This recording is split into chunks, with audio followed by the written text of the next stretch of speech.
Well, we learned one thing this weekend with PJ Fleck, and he has something in common with Leonardo DiCaprio, and it's not being in LA.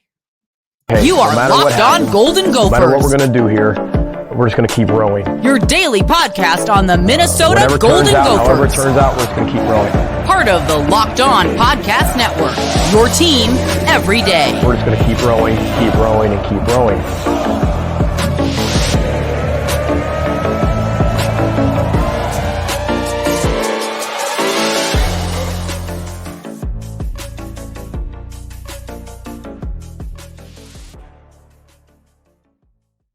What is up, y'all? You are listening to Locked On Golden Gophers, part of the Locked On Podcast Network, your team every day. My name's Kane Rob, host of the podcast, former collegiate football video coordinator, and recruiting assistant here to talk Golden Gophers with you each and every day of the week, Monday through Friday. And you know, I had to dive in on the PJ Fleck, UCLA rumors, and all of that jazz. But we know he ain't going nowhere now, so there's nothing to worry about. But I do want to touch in on what PJ Fleck and Leonardo DiCaprio have in common, and along with why the Gophers fans need to stop worrying about PJ Fleck leaving and start getting ready for the 2024 season. Then we're going to dive in. We're going to talk about the positions of strength for the Gophers in this upcoming season. And finally, we got to talk about men's basketball. They lost a heartbreaker to Iowa yesterday in a game they really should have won, 20 points up at one point, but they crumbled and fell at the late stages of the game. We're going to dive into all that and more here at Locked On Golden Gophers.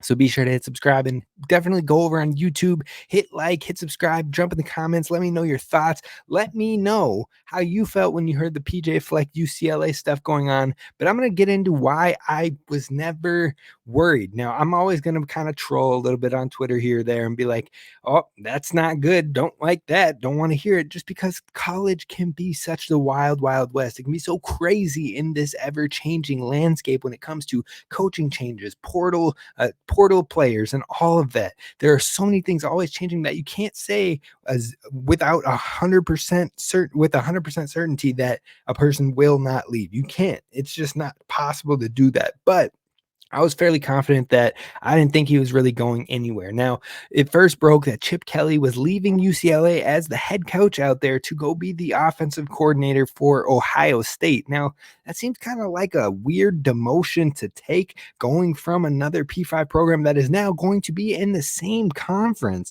So instead of being a head coach in the Big Ten, you're going to go on to be an offensive coordinator in the Big Ten.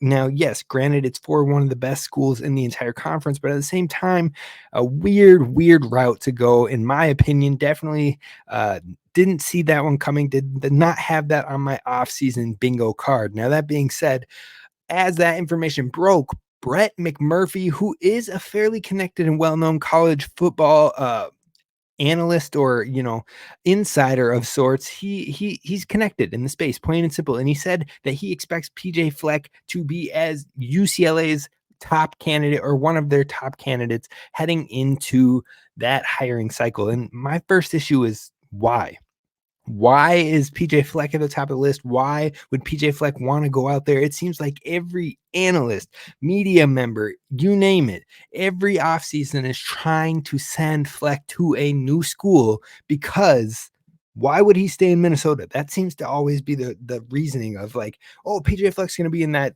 candidate list because, he can find somewhere better to be. He can be at a bigger name school, but it's like he is building something here with Minnesota. He has established a culture. He has really put his all into this community and whatnot. And now if he can win here and find a way to do it consistently, he could be a legend in this program, in this state, in the Midwest, in the Big Ten, if he can turn the Gophers around consistently. Now, we've seen moments of turning it around. We've seen the positivity, and now we've seen a downswing in this last year, but even then, it should have been better than how they finished.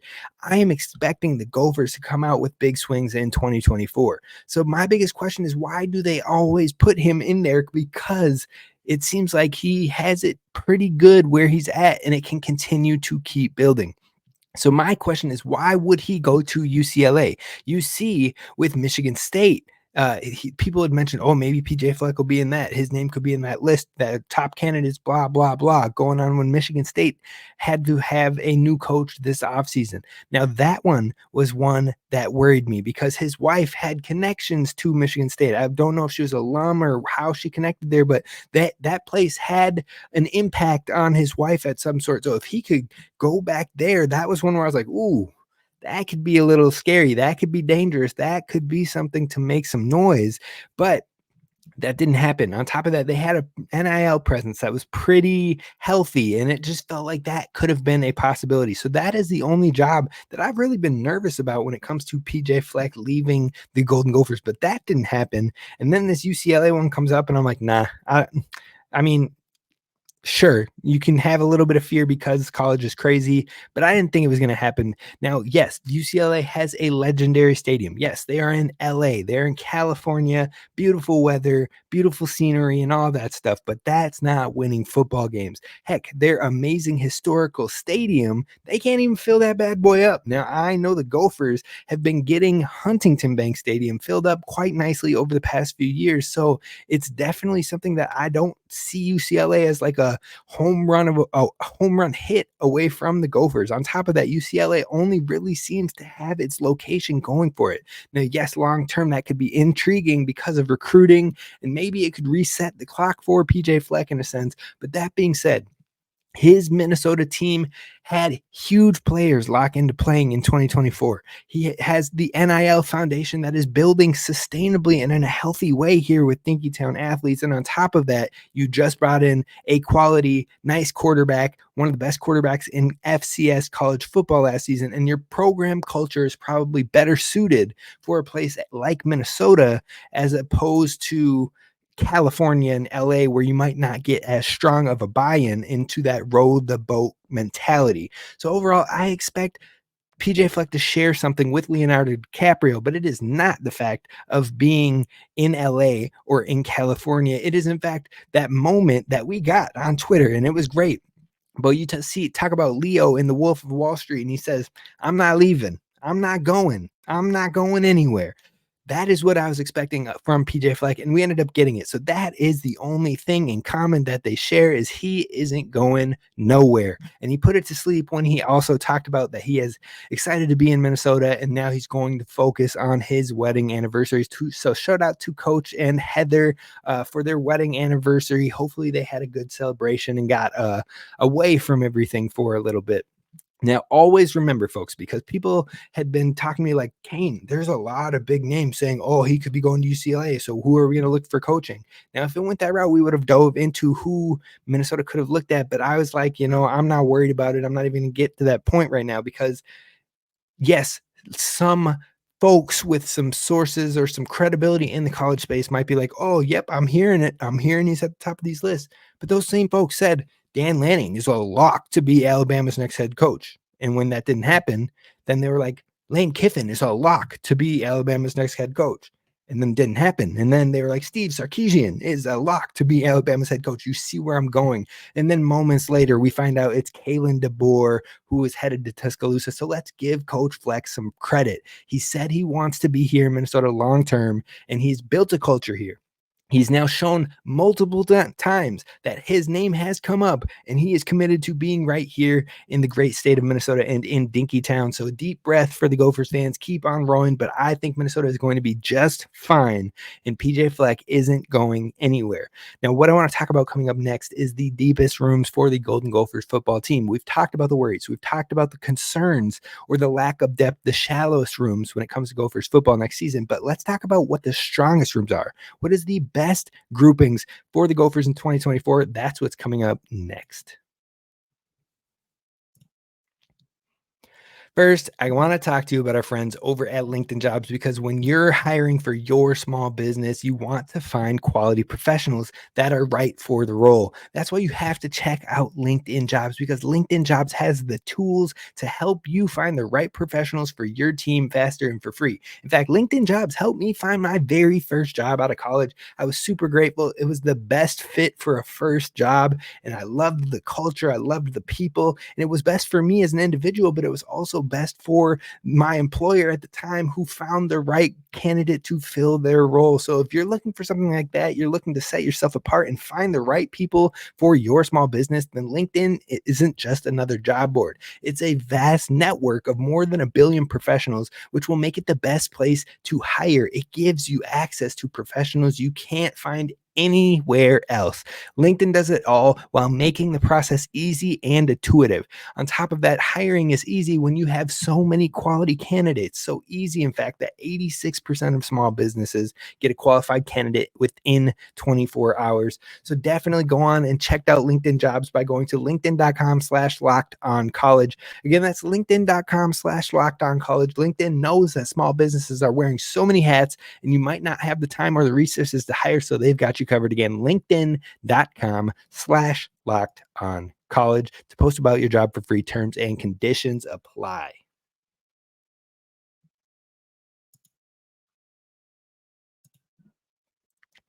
All right, Gophers fans, let's talk about the deepest rooms for the Golden Gophers heading into the 2024 season. Because like I said, we've talked about the positions of concern, the positions where we might need a couple more bodies from the transfer portal or some young guys to step up. And those positions that we've talked about on previous shows are center, interior defensive line, which is my number one priority, and then quarterback needing some depth there. And finally, maybe the linebacker position needing some more depth or some high upside to add to Cody Lindenberg, Maverick Baranowski, and the crew. But what rooms are the Gophers' strengths? What are they the deepest at? In priority number one, the best room in this Gophers in this room, I just teased it a little bit, is the running backs. I think the running backs is far and away the best group for the Gophers, and I think it's one of the best in the conference. Now, you might not have the star power that you see of an Ohio State where it's Quinshon Judkins and Travion Henderson, but I think Darius Taylor is up there with the best of them in the entire conference and in the entire country when it comes to running back. So I think he already leads the way there. But then you've seen what Jordan Nobin can do. You've seen him put the team on his back and go out and win you a game single-handedly versus Michigan State last year, where he had over 200 yards rushing. The Jordan Newman game will never be forgotten. And on top of that, I think he will still continue to bring value to this Gophers running back room in the case of spelling Darius Taylor, in the case of if there were any injuries to happen, that this group can keep on chugging. And that is important for the Gophers' success in 2024, because last season we saw Darius Taylor get injured. We saw Zach Evans have injuries. We saw Bryce Williams get injured. We saw Sean Taylor have fumbling issues. That's 4 running backs right there. We got down to our 5th string running back, who was a walk-on in Jordan Newman, and he kept this thing going. Now, he was the one keeping this thing afloat, but you also couldn't go fully crazy because you didn't want him to end up injured, and then you're using players out of position to try and play running back. No. So this Gophers room is deep. You've got Darius Taylor and Jordan Newman. We talked about both of them. You've got C.A. Bangura coming from Ohio. He's shown some ability to be dynamic. He's been an all-conference running back in the MAC, and I think he's someone that can be very complimentary. But if something were to happen, if something were to go wrong, he can handle the workload and he can carry this team. So I think you got 3 guys in that room that can be a bell cow if needed, and that is something that is massive. On top of that, Darius Taylor can catch the ball out of the backfield, and I believe C.A. Bangura has some decent hands when it comes to catching the ball out of the backfield as well. So that gives you that little bit of versatility with your running backs. So that's 3 guys right there. Then you've got the veteran and Bryce Williams, who can do whatever is asked of him. I don't expect him to take a ton of valuable snaps from the running back position in 2024, but I do anticipate he'll find a way to contribute for this team, whether it be in special teams, whether it be in pass blocking, whether it be in route running. He'll find a way to do whatever is asked of him for his brothers, for his coaching staff, and for this Gophers football team. So that's 4 right there, but I haven't even brought up Marcus Major, running back from Oklahoma, who can be your bully, who can be the short yardage back, who can go in there and just run through a pile of guys and gain an extra 4 yards or punch it into the end zone, and that is something this team has been missing. Now, Mo Ibrahim could do that, but last year we weren't seeing it get punched in as much. I think you're going to see it a little bit more with Marcus Major, but also I think you're going to see a little bit more with Darius Taylor, who knows what it takes now, and he will put on more muscle, and he will put himself in the position to finish off those drives, because there were some crazy ones that maybe ended up on the 1 yard line or the 2 yard line. And I expect those to turn into touchdowns with Marcus Major and Darius Taylor in this running back room. So that's 4, 5 running backs right there that you can really lean into and trust in And on top of that, I haven't even brought up the 2 running backs from the class of 2024. You've got Fame, EJ Boy, and then you got Jaden Wright, JJ Wright. I think both of those guys have different facets to their game that can be complementary. I don't think either will get on the field in 2024, but it just shows you the depth of that running back room. Fame, super talented, super athletic, has some speed to him. I think that could be a dangerous thing. He could be that speed element that we wanted from Sean Tyler, but didn't quite get it to experience from the fan base. On top of that, JJ Wright kind of has a similar style to Marcus Major, so maybe we'll see him pick up some things, pick the brain of Marcus Major to be able to carve out a role in 2025 and beyond. But both those guys bring some youth and some talent to this running back room. That's the deepest room by far. Then I'm going to the next deepest of wide receiver. Now, we've dove into the wide receivers in multiple shows over the past couple of weeks. We talked about Daniel Jackson in depth. We talked about what I think the depth chart looks like with these guys in the spring sessions. But you're talking about Elijah Spencer, Lemeki Brockington, Daniel Jackson. All 3 of those guys have started for the Gophers before, and they're all back. Then you bring in 2 transfers, Jalen Varner and Christian Driver, coming in from Penn State. Both those guys can fight for positions, fight for snaps, fight for spots. But then you've got these young guys waiting in the wings that are going to be talented. They're going to be the future. If they can get some opportunities and wait it out and then find their time to shine, I am so excited for guys like Kenrick Lanier. You've heard me talk about him time and time again. TJ McWilliams, he was also an All-American high school player like Kenrick Lanier. Both of those guys are putting in the work off the field and making sure they're putting themselves into the position to go out there and try to compete this upcoming season in 2024, whether that be a wide receiver 2 or whether it be in answering the call of an injury and being ready to go. I expect those guys to continue to grind it out. I'm also a fan of Nuke Hayes. I haven't seen too much from him, but I do like what I saw in high school and even some of the flashes I saw as he got more comfortable throughout the fall camp. So overall, Minnesota's wide receiver room is in good hands, in a good position, but hopefully Max Brosmer and his success as a quarterback this season will help draw more quarterback interest to this team. And Drake Lindsey continues to develop with this team as an early enrollee and gets ready through learning through Max Brosmer, through learning through the system, and keeps the passing game relevant so that way we can continue to develop and use these wide receivers moving forward. Now, there are 2 more positions I want to talk about as positions that are the deepest or the strongest for the Gophers. One is the cornerback room. And I know some people might be surprised by that. You might be like, really? Really? The cornerbacks? But the Gophers have a lot of nice, talented cornerbacks, some experience, some youth, and I am very excited. I think this team is going to be a better group in the secondary than what we saw this past season. I think you already have Justin Wally, who has shown he can be one of the best cornerbacks in the entire conference when he is playing at his best. On top of that, I think you bring in Ethan Robinson, who can try and fill that Trayvon Jones type role and be a starter, but I think he'll make a case. He'll bring some depth, bring some strength. But I think Zaquan Bryant is going to be a guy. I've told you that before. I know we've had him here on the show, and I just think he's really going to bust his tail off the field this year when it comes to setting himself up for success in this offseason, in the spring, in the summer, working into fall camp. And I would not be surprised to see him starting and making a name for himself in this conference. I liked what I saw from him in his limited time, but he got some time in the Wisconsin game, in the bowl game, and his time ticked up in those times. Now, remember, he was not an early enrollee, so he got the time, got to develop with the playbook and whatnot, and fall camp through it all. And it wasn't like he was expected to start from the jump, but his athleticism is something that PJ Fleck brought up in the signing day of his class and talked about he could be a guy who could contribute as a freshman. That's how talented he is. He has the speed. He was a fast runner in track in high school as well. I am excited for him. I think he's going to be a strong asset for this team. So that's 3 cornerbacks right there.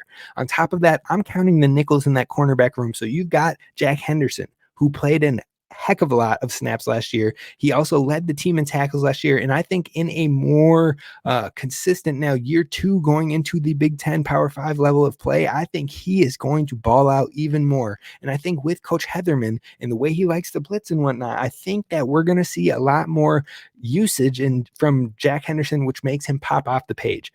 So that's 4 cornerbacks I'm excited about. Craig McDonald is another guy that I think can find a lot of opportunities. Maybe he shifts to safety, maybe not, but I think he's going to find a way to contribute to this team. And he brings experiences from Auburn and from, I believe he was at Iowa State prior to that. So he has some experiences at other Power 5 programs, and he can continue to work into this depth and this rotation for the Gophers cornerbacks. And then you're bringing up guys like Tariq Watson, like Rylan Kelly, Giante McMillan, who is transferring in from TCU. I think they have a lot of depth in this room, and it's just going to be who can be the cream of the crop, who can rise to the top and be the best of the best, the elite of that group, and show out and help this secondary really ball out in 2024. And it's going to be important because there are some high passing teams. We're playing UCLA this season.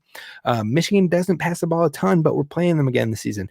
Penn State is going to throw the ball this season. We're getting teams that want to throw the ball. Wisconsin is working into a more air raid type system, so the cornerbacks are going to be pertinent. And I think that some of these guys are definitely going to pop off the page in 2024. The final grouping, I think, is the strongest, but maybe we just need to see more from the depth behind some of these guys is the O-line. Now, you're turning 4 of your 5 starters from last year. Got to find a new center, but outside of that, I think as a grouping, you've got a lot of talent waiting in the wings, ready to step up. You've got young starters in Greg Johnson. You've got experienced starters in Quinn Carroll, Arianta Ursary, Tyler Cooper. There's a vast amount of experience and a vast amount of talent in that room, so the offensive line is in a good spot. Now, finally, to wrap up today's show, we're talking about the loss to Iowa in the Gophers men's basketball side of things. It was painful, but what does it mean for the Gophers moving forward, and how can they keep their name in that tournament conversation? We're diving into that coming up next. First, I got to talk to you about our friends over at FanDuel, because FanDuel is America's #1 sportsbook, and that is for a reason, because right now, new customers get $150 in bonus bets with any $5 winning bet, so definitely go take a chance on it now. If you were betting on the Super Bowl, there were all sorts of fun things to look at when it comes to those betting options. You can also talk about they have things for the NFL or NBA or things, who will be the first coach to get fired and things like that. So definitely keep an eye on some of those fun ones, especially because maybe others aren't tapping in and finding the right winning picks over at FanDuel. So definitely go give it a try. And right now, NBA is ticking up. All-Star Game weekend is this weekend, so you're definitely going to want to go check it out with quick bets, live same game parlays, and exclusive props, and so much more. Again, that's FanDuel.com/lockedon to shoot your shot. FanDuel, official sportsbook partner of the NBA.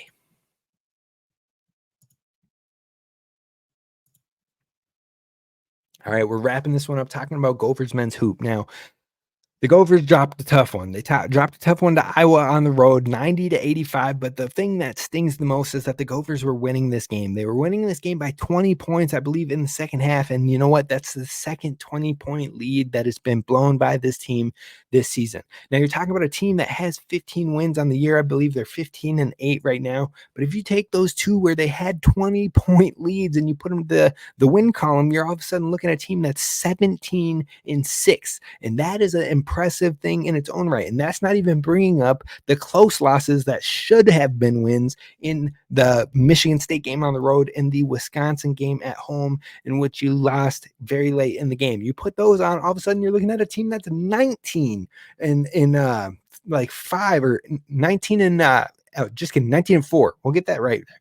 But regardless, this team has shown that it can be up there and impressive with some of the best in the conference and playing tough, nitty-gritty style of basketball. They can bring the energy. They can get fired up. They can hit from 3. Sometimes they get cold from 3, but they find a way to get it done. And the defense has been what's been usually most impressive for the Gophers, but that was not the case against Iowa. The backcourt defense was just not there for Minnesota. And once Dawson Garcia went down to injury, all of a sudden this team started to crumble, and that is not something they can handle, is crumbling in a games like these. You need to put these ones in the win column and build to your resume if you want to have a shot at the tournament. And this could have been a great win for Minnesota to not only have a 4-game winning streak moving into the Purdue matchup on the road, but on top of that, to really get them towards that 20 wins that we're looking for to hopefully get into the NCAA tournament.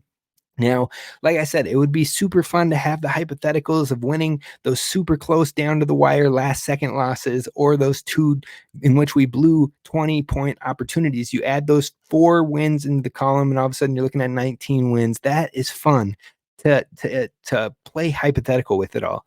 But it's done. What's done is done, and now Minnesota has to go forward on the road versus number 2 Purdue in the entire country, and they may even have Dawson Garcia missing, depending on what the level of severity of the injury to Dawson Garcia is, and hopefully it is nothing too serious, but he did suffer an injury versus Iowa, and that was a big turning point for this Gophers team.